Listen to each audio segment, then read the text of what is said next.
하나님은 모세를 시내산 위로 부르시고 모세에게 성막과 그 성막에 들어갈 기구 제작에 대해 상세히 말씀해 주셨습니다. 그리고 하나님은 친히 돌판에 기록하신 증거판을 모세에게 주셨습니다. 모세가 하나님의 말씀을 받는 동안 이스라엘 백성들이 산 아래서 해야 할 일은 기다리는 것이었습니다. 그런데 40일이 되도록 모세가 내려오지 않았습니다. 그러자 이스라엘 백성들은 더 이상 기다리려 하지 않았습니다. 그들은 모세가 산 위에서 죽었을 것이라고 생각했습니다. 깊은 불안감이 엄습해 오자 그들은 그 불안감을 해소할 새로운 방법을 모색했습니다. 아론을 찾아가서 자신들을 인도할 신을 만들어 달라고 요청했습니다. 이스라엘 백성들은 40일 만에 우상 숭배의 죄를 저지르고 말았습니다. 그러면 우리는 어떻습니까? 하나님의 약속이 이루어지기까지 인내하며 기다리고 있습니까? 아니면 하나님을 믿지 못해 나만의 대책을 마련하고 있습니까? 만약에 하나님께서 모세를 시내산으로 부르실 때에 40일이 걸릴 것이라고 말씀하시고 모세가 백성들에게 그 기간을 알려주었다면 어떠했을까요? 아마도 우상을 만드는 일은 일어나지 않았을 것입니다. 그러나 하나님은 모세가 산에 머무는 기간에 대하여 말씀하지 않으셨습니다. 이것은 이스라엘 백성들의 믿음과 인내를 시험하시기 위함이었습니다. 이스라엘 백성들은 모세가 내려올 때까지 믿음으로 기다려야 했습니다. 하지만 그들은 하나님을 믿지 못하고 하나님이 가장 싫어하시는 우상 숭배의 죄를 짓고 말았습니다. 출애굽 이전에 이스라엘 백성들은 애굽의 우상 문화 속에서 살았습니다. 그래서 우상 숭배는 그들에게 아주 자연스러운 일이었습니다. 이스라엘 백성들은 아론을 향해 이렇게 요청했습니다. 일어나라, 우리를 위하여 우리를 인도할 신을 만들라. 이 말씀을 주목해보면 이스라엘 백성들과 하나님과의 관계가 어떠했었는지 알 수 있습니다.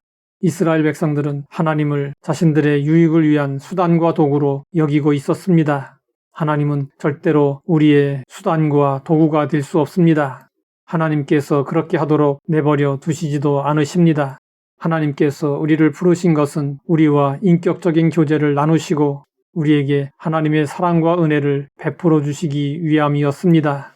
이것을 잊고 하나님께서 주시는 은혜를 자신의 유익을 위해 사용하면 그때부터 타락의 길을 걷게 됩니다. 금송아지 우상을 만든 이스라엘 백성들에게서 발견되는 타락의 세 가지 요소가 있었습니다. 그 첫째는 부족한 믿음이었습니다.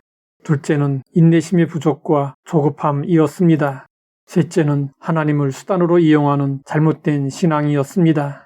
이스라엘 백성들의 타락을 거울로 삼아 우리의 모습을 살펴보아야 합니다.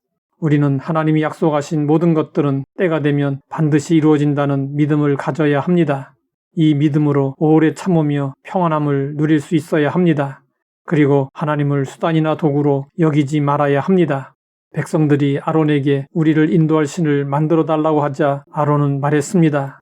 너희의 아내와 자녀의 귀에서 금고리를 빼어 내게로 가져오라.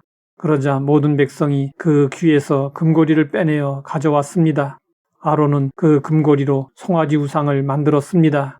이것은 당시 애굽과 근동에 팽배했던 신에 대한 관념을 그대로 표현한 것이었습니다. 아론에 의해 여호와 하나님은 하찮은 금송아지로 표현되었습니다. 시편 106편에서는 이 사건에 대해서 이렇게 언급했습니다. 그들이 호렙에서 송아지를 만들고 부어 만든 우상을 경배하여 자기 영광을 풀먹는 소의 형상으로 바꾸었도다. 그러면 이스라엘 백성들이 금송아지 우상을 만들기 위해 사용한 금고리들은 어디에서 나온 것일까요? 하나님은 이스라엘 백성들이 출애굽할 때 애굽 사람들의 마음을 움직이셔서 이스라엘 백성들이 요구하는 대로 다 주게 하셨습니다. 하나님께서 이렇게 하신 것은 하나님의 성막을 짓는 데 사용하시기 위함이었습니다. 그런데 이스라엘 백성들은 하나님의 영광을 위하여 예비된 제물로 죄를 짓는 데 사용했습니다. 이 세상의 모든 것은 창조주 하나님에게 속해 있습니다. 우리에게 주어진 모든 것은 하나님이 은혜로 주신 것들입니다. 그러므로 우리는 모든 것들을 하나님의 뜻대로 사용해야 합니다. 하나님의 뜻은 무엇일까요? 성경은 말씀하고 있습니다. 하나님이 능히 모든 은혜를 너희에게 넘치게 하시나니 이는 너희로 모든 일에 항상 모든 것이 넉넉하여 모든 착한 일을 넘치게 하게 하려 하심이라.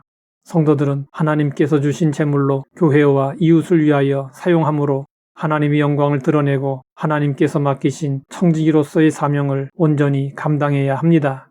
그리할 때 영육 간에 더욱 풍성한 복과 은혜를 누리게 됩니다.